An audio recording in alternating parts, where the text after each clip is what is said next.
Hi hello மக்களே, welcome back to my channel. என்னோடது Suji cine tax.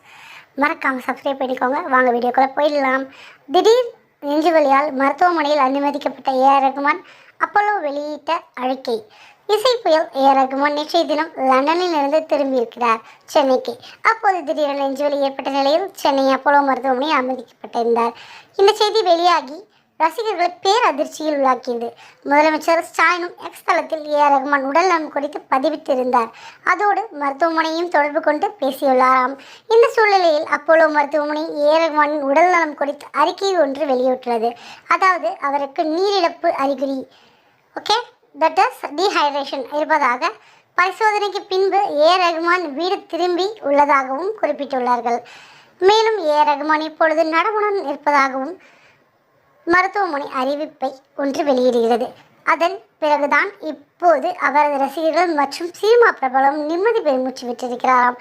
இவர் பல ஆஸ்கர் விருதுகளை பெற்று மேன்மேலும் வாழ்றதுக்கு பலவிதமான பிரபலங்கள் இவரை வாழ்த்தி வருகின்றனர். இது போன்ற பல செய்திகளுக்கு நம்மளோட சேனலை மறக்காமல் ஃபாலோ பண்ணிட்டே இருங்க. தேங்க்யூ ஃபார் வாட்சிங். தேங்க்யூ.